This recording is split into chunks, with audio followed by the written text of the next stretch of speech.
Hello, everyone. Welcome to another session of the Value Education Olympiad. Today, our session is on altruism. My name is Sana Mittal, and I'm your host for today. I'm a student at Warwick University in the UK, and today we have with us Ms. Rukmini Walker. Hello, ma'am. We welcome you today. Thank you so much. It's my honor to be here with you. Thank you so much. For those of you who don't know, Ms. Rukmini is an activist for women's spiritual empowerment and interfaith dialogue. She's the founder of the Urban Devi Collective. She's also a member of the Board of Trustees of the Bhaktivedanta College in Belgium, and she's also the member of the Board of Directors at the Bhakticenter. We're very happy to have you with us today. Over to you, ma'am. Thank you. Let me just begin with a little prayer. Om Agyanatimarandasya Gyananjana Salakaya Chaksunmilitam Yena Tasmai Shri Gurave Namaha Namo Vishnu Padaya Krishna Prestaya Bhutale Shrimate Bhaktivedanta Swaminiti Namane Namaste Saraswate Deve Gauravani Pracharine Nirvishesha Sunyavadi Paschatya Deshatarine Jai Shri Krishna Chaitanya Prabhu Nityananda Shri Advaita Gadadhar Shivasadi Gaura Bhaktivedanta Hare Krishna Krishna Krishna Hare Hare Hare Rama Rama Hare Hare. Thank you so much for inviting me today. And we have a very interesting topic, the topic of altruism. So there are different definitions of the word altruism, but perhaps the most broad definition would be to say that altruism is the practice of a selfless concern for the well-being of others without discrimination, resulting in a higher quality of life for all, for everyone. How does that sound to you? I hope you like that definition. So I'd like to begin with a beautiful altruistic prayer that was spoken by the child saint Prahlad Maharaj in Srimad Bhagavatam. He says, "May the entire universe be blessed with peace and good hope. May everyone, driven by envy and enmity, become pacified and reconciled. May all living beings develop abiding concern for the welfare of others. May our own hearts and minds be filled with purity and serenity. May all these blessings flow naturally from this supreme benediction. May our attention become spontaneously absorbed in the rapture of pure love unto the transcendent Lord." So thinking of altruism, let's consider how can we live as more conscious, awakened living beings who share this planet with other living beings of many cultures, countries, colors, genders, and even species. I'd like to make 3 points. First of all, this world, this earth, doesn't really belong to us. We're just travelers here, passing through here for a very short time, at most 100 years. We came here naked and empty-handed, and we have to leave here also naked and empty-handed.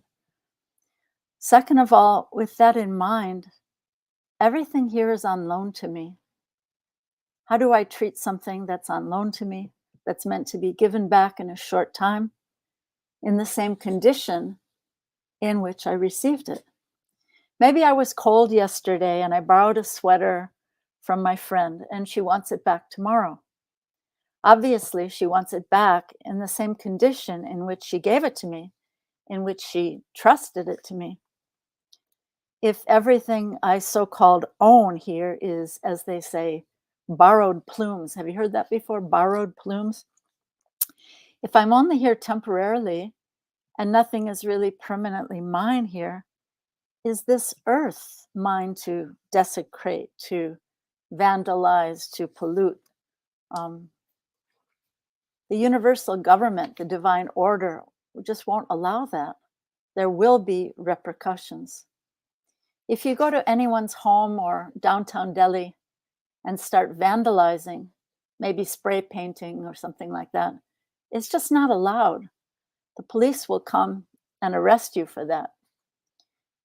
Won't the divine order also act against us if we harm and desecrate what's not ours? And third of all, if we are spiritual beings traveling on a temporary sojourn here on this earth, can we learn to walk more lightly and more consciously on this journey? What can each of us do to make even a small difference to reduce our human footprint as we share this precious planet while we're here? Everything depends on our consciousness. Wouldn't you agree with that? Gandhiji said that in this world, there's enough for everyone's need, but not enough for everyone's greed. Sri Ishopanishad teaches that everything is owned and controlled by the Lord, and that therefore we should accept only those things which are necessary for ourselves and not accept more than that, really considering and knowing well to whom all things really belong. Remembering the Supreme Lord as the actual owner of all things, we can live in a consciousness of abundance as his beloved children, in a consciousness of Vasudeva Kutumbakam, that we are all one world family. I'm just wondering, is that ancient aphorism being lost today in our hyper-fast, hyper-connected, hyper-consuming, throwaway world? Ask yourself this: when you wake up in the morning, what's the first thing that you think? It depends on our consciousness, doesn't it? Am I in a consciousness of altruistic abundance or a consciousness of need and greed? I might wake up, yawn, and think, I didn't get enough sleep. My family doesn't give me enough space. I'm not getting enough respect at school from my teachers or my classmates. There's not enough green space in Delhi anymore. There's not enough clean air or water, and on and on and on. Or I could choose to wake up in the morning in a holistic consciousness of gratitude. Thank you, my dear Lord Krishna, or God by any name you choose. You've once again so kindly given me another breath of life today. How can I use my abilities today to please you and serve the world? That would be waking up in a consciousness of broad-minded, altruistic gratitude. What do you think? Which is a better way to wake up in the morning? Both Gandhiji and Srila Prabhupada, my guru, talked about simple living and high thinking. What would that kind of broad-minded altruism look like? An American woman who was a saint in the Catholic Church, her name is Saint Elizabeth Satan. She said something that's often attributed to Gandhi. In her deep wisdom, she pleaded with us to live simply so that others may simply live. But if we see ourselves, our community, our nation, our race or gender or species as better than others, then out of pride and greed, we'll tend to exploit others for our own selfish purposes. I heard a tragic story during the height of COVID. A Portuguese woman was lamenting the loss of her father, who had been a billionaire. He had been immensely wealthy. She said that when he died, he was gasping for air, which is free everywhere. His wealth in billions was sitting in the bank and could not save him. He died gasping for air, which is free to everyone, everywhere. Premanjana, can you put the PowerPoint up now? There we go. I hope you can read this. Is it big enough? If it can be bigger, that would be great. Great, okay. So I'd like to unpack 6 essential altruistic values that we've gleaned from Bhagavad Gita according to a Bhakti Yoga perspective. If you look to the left, 2 of them reflect our worldview. Then in the middle, 2 of them reflect the actions we take between ourselves and others. And on the right, 2 of them are about our internal focus. So let's talk about the first 2, our macrocosmic worldview. And let me give some examples or illustrations to help you understand what I'm talking about. The first one is to see the world and all living beings who inhabit the world with an equal vision. Someone in true knowledge sees beyond the dress, sees beyond the coverings of the different bodies we all wear. An eternal individual spirit soul is existing within every living being, whether that person is a cultured, wise person, a dog, an elephant, a tree, or a tribal person. Samadarshana, or seeing with an equal vision, means having a practice of other-centeredness. That means seeing with spiritual vision, seeing the same self or soul, just like me, with the same feelings, pains, and pleasures present in all living beings, all life forms, humans, animals, trees, aquatics, and the earth. I want to share a story with you. There was a wise rabbi, and he asked his students a question. He said, how can we determine the hour of dawn when the night ends and the day begins? One of the students said, well, is it when from a distance you can distinguish between a dog and a sheep? No, was the answer of the rabbi. Then another student said, is it when we can distinguish between a fig tree and a grapevine? No, the rabbi said. The student said, then please tell us the answer.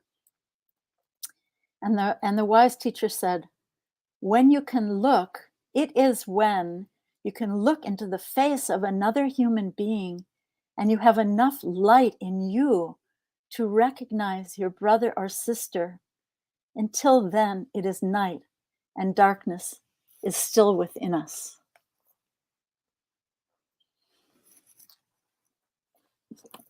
So the lowest of human behaviors is when we discriminate, scapegoat, shame, blame others who look or act or think differently from the way we do.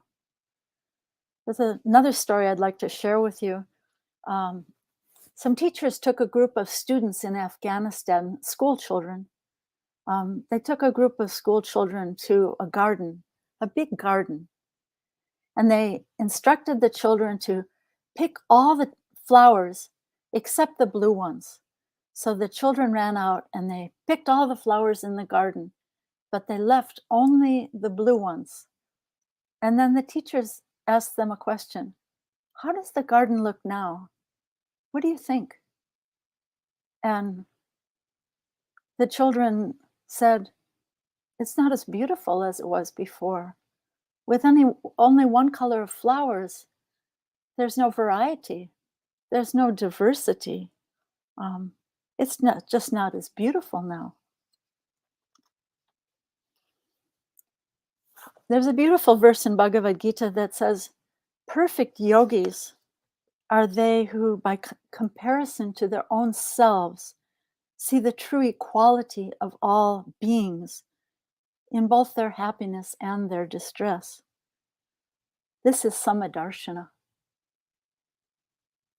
There's also a wise realization in the Quran. It's said there that Allah, in his infinite wisdom, has made us all different. If Allah, in his wisdom, had wanted, he could have made us all the same, but he didn't. Why? So that we would learn to get along with each other. But unfortunately, time and again, we humans just don't seem to get the message.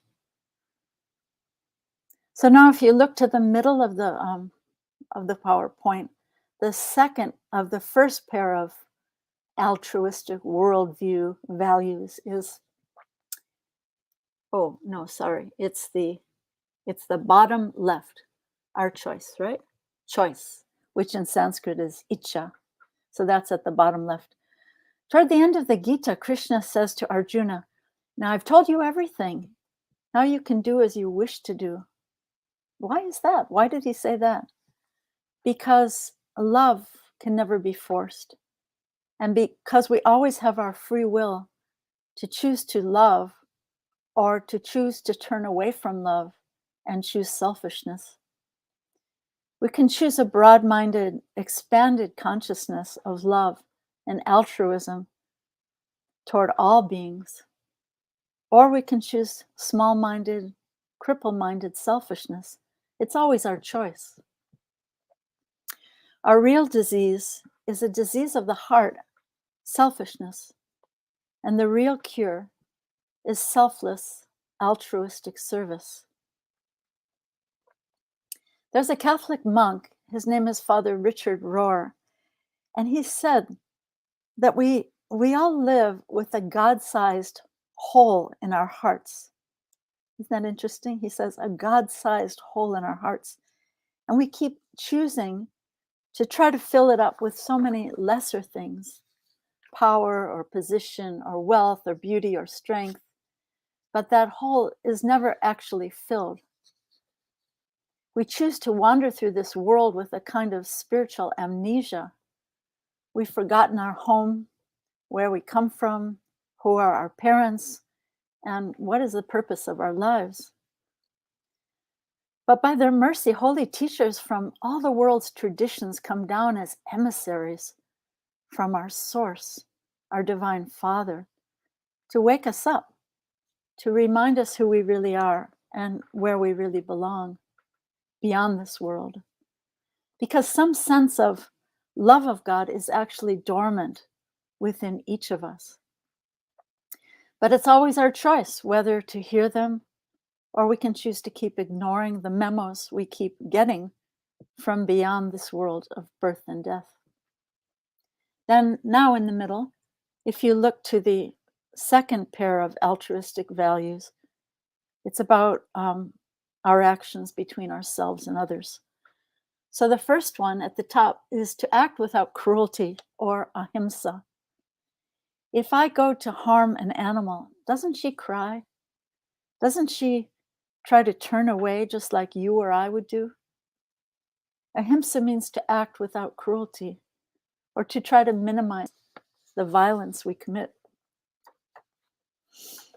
Even beyond the United Nations Declaration of Human Rights, even beyond human boundaries, what about the poor animals? The broadest altruism then is compassion, empathy without boundaries, without borders, that includes all living beings. 1,500 years ago, Gautama Buddha appeared in India and taught ahimsa, to do no harm, feeling compassion, recognizing all suffering, and in particular, the suffering of the poor animals. This was the altruism of the Buddha. These days, when we hear how to help solve our environmental disaster, we rarely hear about the impact of a meat-based diet and what it has on the earth. But the Guardian newspaper out of the UK posted an article online that I'd like you to look for that online. It's called 10 Ways a Vegetarian Diet Can Help Save the Planet. There's no time for me to give you all the details of their research on that post right now, but please look it up. But I'd like to summarize those 10 points, and here they are. They say, consuming a meat-based diet is overheating the planet, eating up the land, drinking too much water, causing deforestation, poisoning the earth, spoiling the oceans, ruining the air, making us more prone to disease, draining the world's oil, and is costly in so many ways, from increased chances of obesity, many cancers, heart disease, and many others. It's also twice as expensive as a vegetarian diet. That's just a quick summary. Please look that up. So the second of the two altruistic values regarding our actions between ourselves and others is our, at the bottom of the middle, see that, is our right action, or how we're able to teach by example. I'd like to share a story with you. I'm not sure, you might have heard this story before, about a simple illiterate village woman from Maharashtra. Her name is Sindhu Tai Saptal. She was a young mother with 2 children, and she was pregnant with a third one. But she noticed that there was a man in her village who was sexually abusing the women of the village. So she went to the police, and she was a whistleblower. She told the police what he was doing. And that man became so angry that he went to her husband and lied to her husband. He told her husband that child that your wife is carrying is my child. That's not your child. And her husband became so angry that he beat her and left her to die, threw her in a cowshed where he was hoping it would look, apparently he was hoping it would look like she had been trampled by the cows. But the amazing thing is that a mother cow, so here she is, a mother, right? And a mother cow stood over her and protected her from being trampled by the other cows until her baby, it was time for her baby to be born. And she picked up a sharp rock from the ground and cut the umbilical cord, and her tiny daughter was born under that mother cow. So then she was thrown out of her house. She had nowhere to go, and she didn't know what to do. And it's a long story. There's no time to tell you the whole thing. It's an amazing story. But so she was sitting under a tree near the railroad. She was thinking of throwing herself and her tiny baby under an oncoming train, thinking of suicide. But there was a tree that she was sitting under, giving her shade. And that on that tree, there was a broken branch that was just hanging by a thread. And she looked up at that tree and she had an epiphany. She had a realization that this tree is broken like me, but still it's giving me shade. So I'm also broken. So I could also do something to help other people, to relieve people's suffering. So with that realization, she walked over to the train station. She heard an old man crying for water. And she began to collect orphans and help the orphans. And as the story goes, eventually she was helping so many orphans, opening orphanages, and people began to call her the mother of the orphans. So it's an astounding story of the inspiration for right action, how little she had and how destitute she was, but still she took the impetus for right action, right? So dharma, or right action, means teaching by example. Bhagavad Gita says, whatever action a great person performs, common people follow. And whatever standards are set by such exemplary acts, all the world pursues.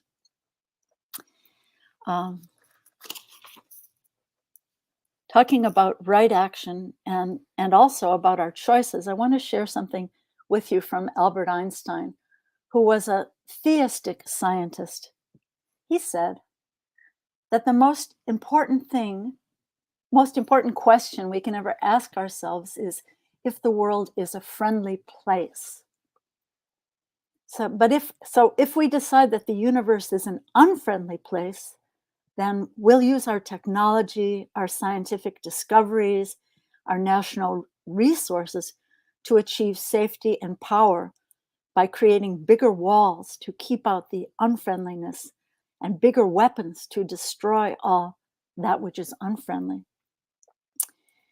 He said, if we decide that the world is neither friendly nor unfriendly, and that God is essentially playing dice with the universe, then, and that we're simply victims to the random toss of the dice, and our lives have no real purpose or meaning. But if we decide that the universe is a friendly place, then we'll use our technology, our scientific discoveries, and our natural resources to create tools and models for our understanding that universe. Because power and safety will come through understanding its workings and its motives. So basically what he's saying is that there are two ways to live in this world. One is that nothing is a miracle, and the other is that everything is a miracle, right?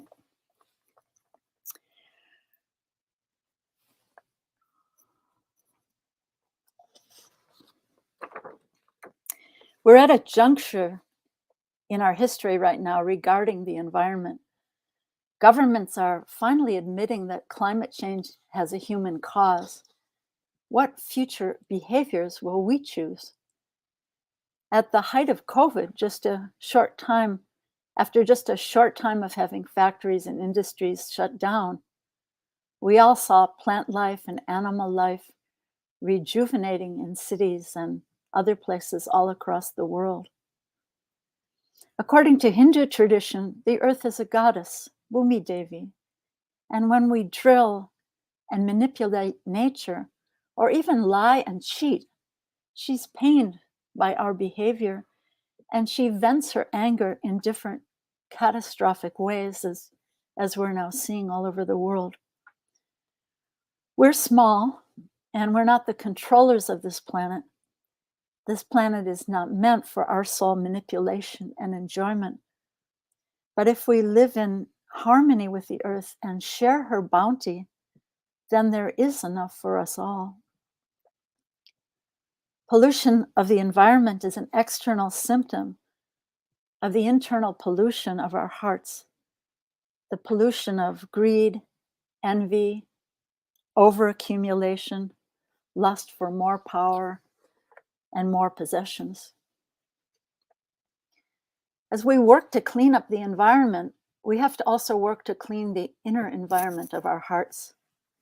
Otherwise, no matter how many rivers, mountains, lakes, or even cities we try to clean up, they'll just go back to where they were before, unless we work to change our hearts. This is not a sectarian message. It's a universal spiritual message of all spiritual traditions of the world. So finally, if you look at the PowerPoint on the right side, the last pair of altruistic values that has an internal focus.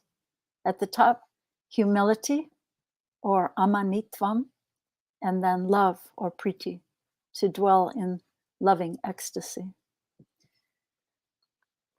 Mother Teresa, who did tremendous spiritually altruistic work, helping so many destitute and dying people in Calcutta, in humility, said this about her work with her Sisters of Charity. She said, "Whatever we are giving is just like drops in the ocean. But without those drops, the ocean would be that much less." Isn't that beautiful? Her point is that our contributions may be small, but every small bit also matters. This is humility. Can we also aspire to do this kind of work humbly in service to God and the world without ego, just trying to do our small, tiny part? And finally, love, or priti purvakam, to dwell in loving ecstasy, loving God and loving all living beings as his beloved sons and daughters, even the poor animals. The greatest altruists are those who work to find the root cause of our sorrow, that is, separation from our Supreme Father. Jesus Christ taught a broad-minded spiritual altruism. He said, love God with your heart, soul, and mind, and love your neighbor as yourself. But today someone might say, well, what's the point of altruism? Can anything we do really make a difference? Don't most activists really just burn out and give up, frustrated and angry? It's true that people who carry altruistic ideals on their shoulders, on their own shoulders, do often burn out. So what's the solution for that? What do you think is the key? What's the secret of not burning out?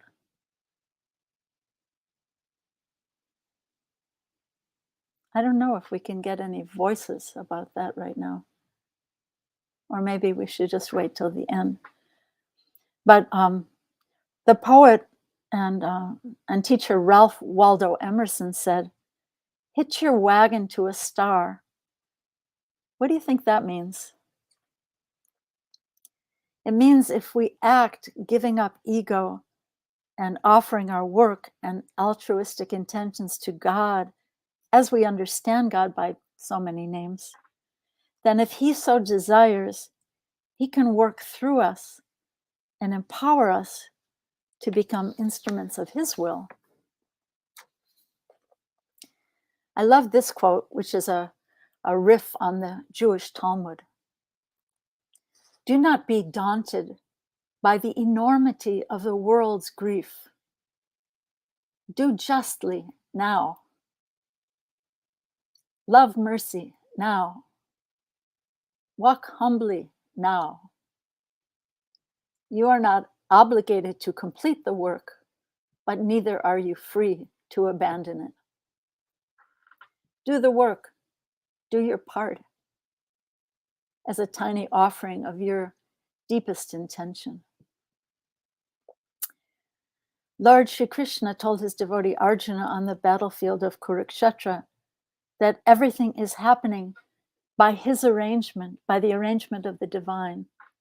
And he told Arjuna, you can be a tiny instrument in the fight. There's a story that two men were walking on a beach after a storm had thrown up thousands of shellfish onto the sand. One of the men every so often would stoop down and pick up a shellfish and throw it back into the surf. He kept doing this again and again until his friend said to him, why are you doing that? It's not going to make any difference. There are thousands of these shellfish here on the beach. His friend once again stooped down, picked up another shellfish, and threw it into the ocean. He turned to his friend and he said, it made a difference to that one.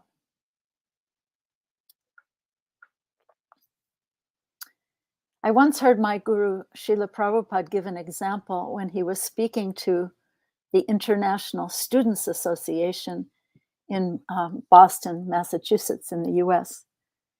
He gave a beautiful metaphor. He said, serving the center of all existence is like standing on the bank of a still lake. If I throw a pebble into the center of the lake, then from that center point, harmonious concentric circles will radiate outward from that center. If I focus on that center of all existence and offer my work to God, to that center, then I can have so many interests and endeavors radiating outward from that center in harmony as my offering to our source, to that center. There can be music or science, art, literature, dance, technology, all in harmony. But if I throw one pebble off to one side and then throw another pebble off to another side, then I'll see so many interference patterns clashing in the water.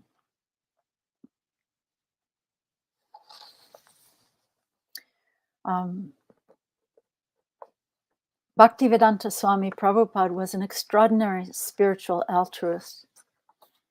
he met his guru at the age of 26, and his guru asked him on their first meeting, he said, "You're an educated young man. Why don't you share the teachings of Bhagavad Gita in the English language?" 43 years later, at the age of 69, he took that instruction a step further. He left the holy city of Vrindavan, where most people at that age go to retire and spend their last days. He had only 40 rupees, no institutional support, no friend to meet him in New York City on the other end. He only had some trunks of his translations and commentaries on the first canto of Srimad Bhagavatam. He boarded a freighter ship on which he'd been given a free passage. At great personal sacrifice, you may know this story, he suffered 2 heart attacks on board that ship and extreme seasickness, and much more suffering to come when he actually reached New York. Homelessness, starvation, and a theft of his typewriter that he was using for translating his books. It's a miraculous story of compassionate altruism. Why did he cross the 7 oceans and 7 seas?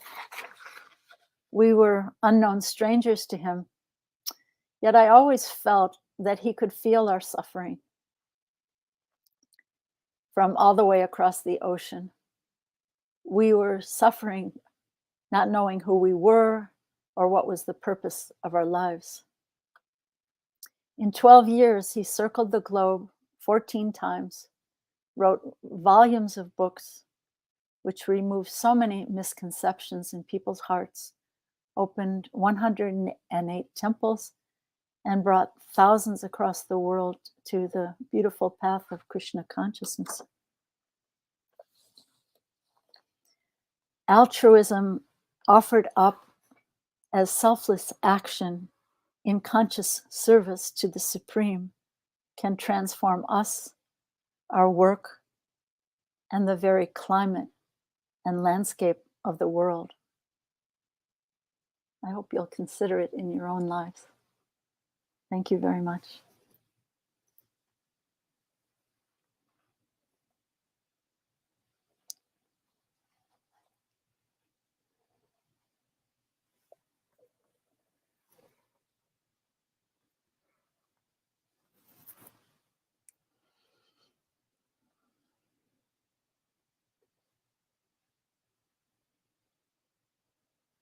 I hope you liked all these stories.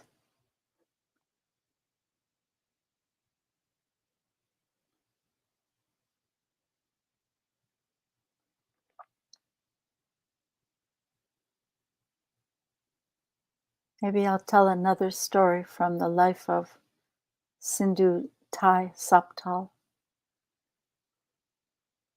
while we're waiting for the host.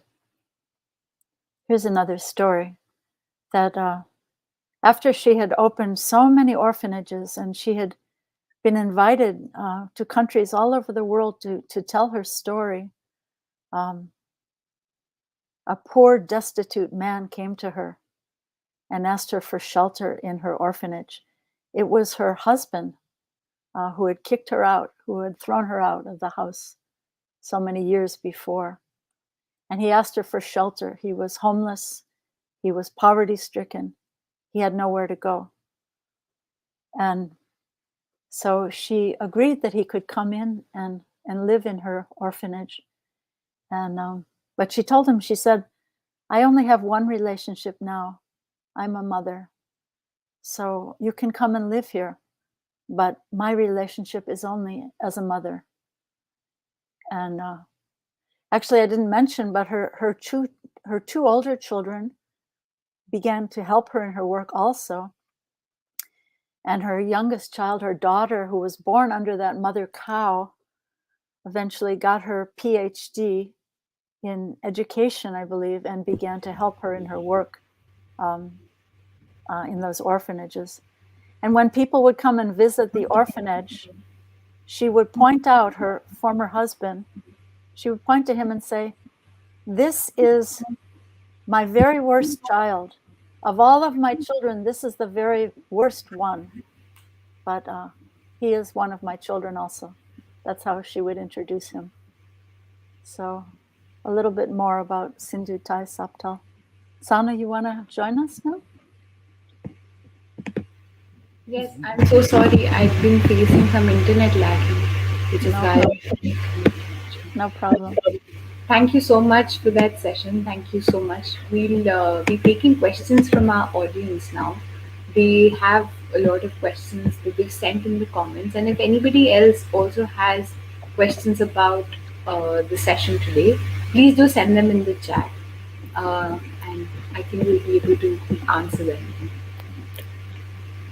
So, one of the questions is that if you could give us a real life example that provides great motivation to people to adapt to these values and implement them in their lives. A real life example. Well, the best example I can think of is the example that I was just telling of Sindhu Thai Saptal.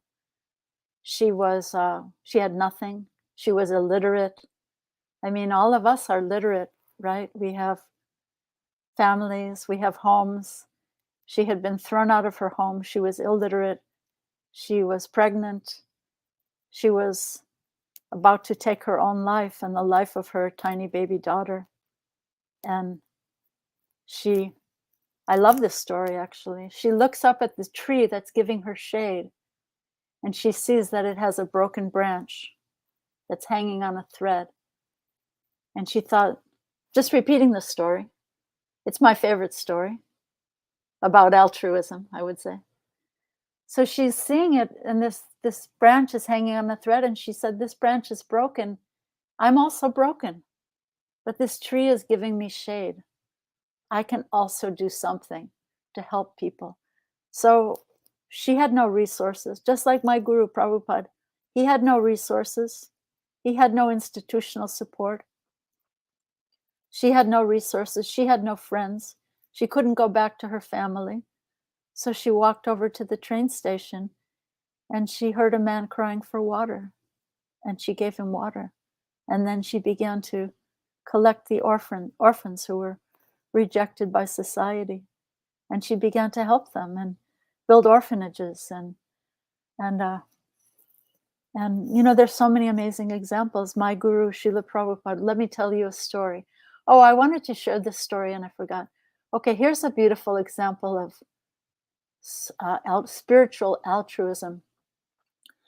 Once, here's a real life story. Once, one disciple of Prabhupada asked him, Prabhupada, is there any service I can do for you? And Prabhupada said, I hope you all like this story. Prabhupada said, yes, you can go where I will not go.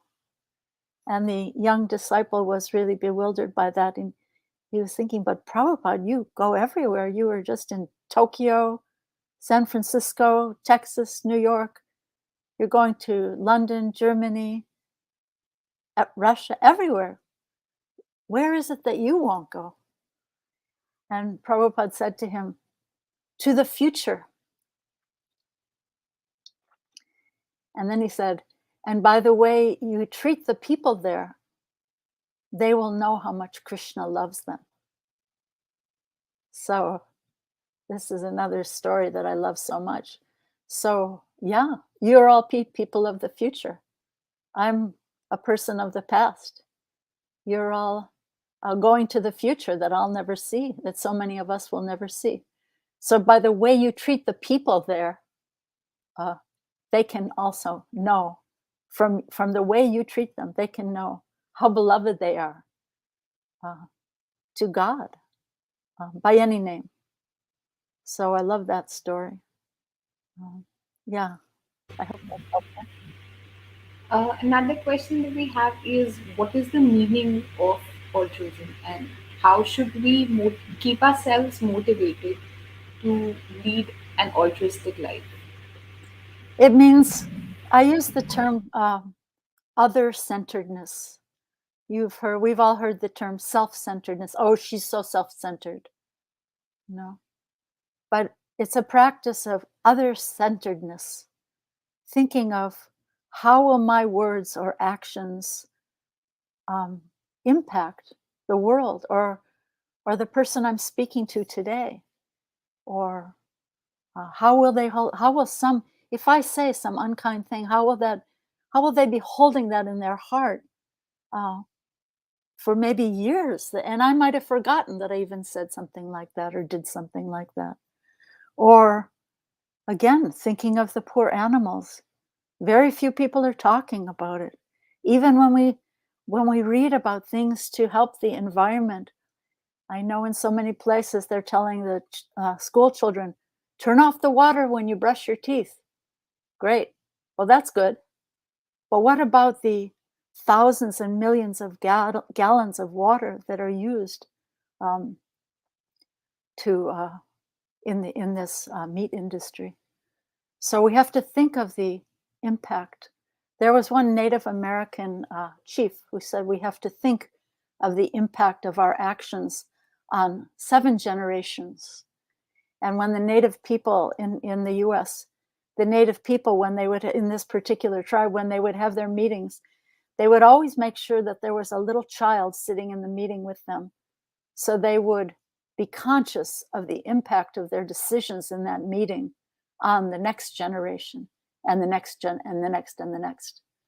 So yeah, how will what I say or do impact the next generations?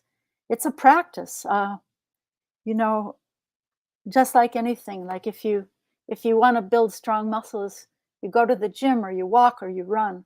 So these are our muscles that we have to build, conscious muscles of consciousness, muscles of opening up the heart. So it's very, very important that we understand that I'm more than the outward dress. I'm more than even the mind. The mind is like, you know, maybe you're wearing an undershirt. The mind is like the lingerie, but the real self is the consciousness, is the soul. Consciousness is a symptom of my real self. So if we act as soul to soul in this world, our actions will have a much greater and more beneficial impact on the world. But it's a matter of our choice. As I said in the beginning, when we wake up in the morning, we can make a choice, right? We can just yawn and, oh, I didn't get enough sleep. I don't get enough space from my family. I don't get enough respect from my classmates or my teachers. We can wake up like that. Or we can wake up with a mood of gratitude. Thank you so much, God by any name. I've been given another breath of life today. How will I use that breath? How can I use my abilities? Whatever. Every one of us has gifts, right? Every one of us has some gift that's given by God. And what we do with those gifts is our gift back to God. Put it in your Anjali, right? As your gift back. So it's our choice. It's always our choice. Another question that we had was, how can we be more humble? How can we be more humble? You know, it's a great question. Humility is really just the reality. You know, really, we are tiny, and we're here for such a short time, and our impact can only be very small. But we sort of blow ourselves up to an illusion of thinking how great we are. Maybe that comes from our childhood when our mothers and fathers are telling us, oh, you're such a big boy, you're such a big girl. But really, the reality is that we are very tiny. The Vedas teach that our identity as a soul, is that we're 1/10,000th the upper portion of the tip of a hair. How small is that? So that's our reality. But when we behave as though we're very, very great, we tend to come crashing down. So the Shakers have a saying, American community: "'Tis a gift to be simple, 'tis a gift to be free, 'tis a gift to come down where we ought to be."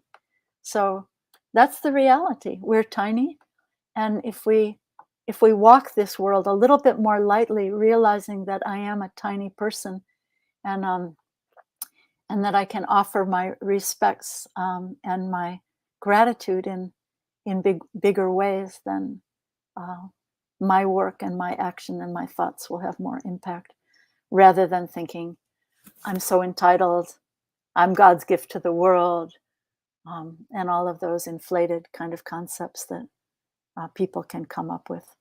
So it's much better to live in a reality, right? Vanchika is asking that they've had 7 sessions where they've learned 7 values. How do they stick to these values and implement them in their lives? Yeah. Well, daily practice, and find mentors who live those values. If you want to change your heart and uplift your heart, find someone who's living those values. Sometimes it could even be it could be a teacher in your school. It could be one of your friends. Sometimes it's even someone just sweeping the floor who has a value that is very precious. So if we keep our eyes open, we can find those mentors and those examples of those great values and practice them. It's a cultivation. It's not meant to remain in the head. These days we're so much in the head, and we learn so much. We learn skills. We learn so much knowledge in school. But these values are meant to be inculcated deeply into the heart to create change of heart. And that's where real social change will begin with the internal change of heart. And that's where the real values can take root and really, fructify and grow. Because they can, if we practice and if we, whatever we hang out with, we will tend to become like that. So we have to choose our friends very carefully. We have to choose who we hang with very carefully, because we will tend to emulate whatever we spend time with. Be discriminating on social media. Do you really want or need to be watching this thing you're watching right now? I mean, is it really going to impact your consciousness in an uplifting way? So use your discrimination with social media. Turn it off, turn it off. You can go read a book. You can go find some wise person and get your life uplifted, or do some uplifting work. I'm looking at you, Sana, and I'm thinking you're such an example.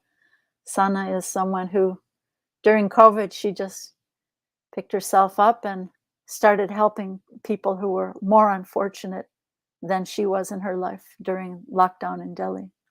So hang out with Sana, or find someone like Sana. Find someone who can uplift your life and hang out with them, hear from them, learn from them. Because whatever we hang with, we tend to become like that. Like, it's like a mirror. We tend to mirror the behaviors of the people we're with. So it's your choice. It's your life. You can go up or you can go down. Oh, let me share one example. There's a Native American story that we each have 2 dogs within our hearts, within us. We have 2 dogs fighting, a good dog and a bad dog. And the question is asked, which one is going to win the fight? The good dog or the bad dog?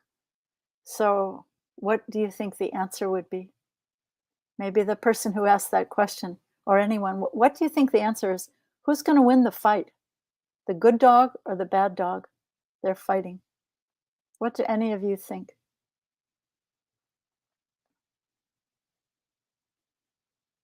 I think we'll wait for the answers on that. Um, Should I go ahead and should I divulge the answer? yes. Okay. So the answer is, if you think about it, the answer is the one that's going to win the fight is the one you feed the most, right? So feed that good dog every day by good friendships, by good, whatever you put your mind into, whatever you read, whatever you study, whatever your actions and whoever you spend time with. Then the good dog will be strengthened and the bad dog will wither. I think most of the people in the comments are saying the same thing, that they would feed the good dog and make that bigger. Um, One more question that we have is, how can we make our consciousness strong? And a lot of people are asking this. How can we make our consciousness strong? So there's so many spiritual practices in the world, and they're a cultivation. It's not just a matter of I believe this or I believe that. It's a cultivation. I follow the path of bhakti yoga, and on the path of bhakti yoga, we have a daily practice. So whatever your tradition is that you follow, have a daily practice of meditation or prayer or chanting mantra. I chant the Hare Krishna mantra, Hare Krishna, Krishna Krishna, Hare Hare, Hare Ram, Ram Ram, Hare Hare. That mantra is beautiful because it's the names of the divine feminine Radha and the divine masculine Krishna. So to have a daily practice and to live with principles, this sharpens the sword. Live those values, live those principles, sharpen the sword of your consciousness. And another example is given of cleaning the mirror of the heart. Um, the Islamic poet Rumi said something very wise, um, that we will see ourselves in proportion to how much we've polished our heart. But if we're disturbed by every rub, then how can our mirror be polished? So it takes a practice. It's a cultivation. So we can choose to be lethargic and just let those lower natures impact us, like the bad dog, or we can choose to get uplifted by spiritual practice. I mean, it's great to do a spiritual practice in the morning before you charge off on your day. Do something. Do some meditation, do some chanting, do some prayer, or sit and ask for guidance. How can I use my abilities to serve the world today? Ask for that guidance, and as it said, seek and ye shall find. Knock and the door shall be open. But if we don't knock, if we don't care, then we just get bombarded by social media and TikTok and everything else.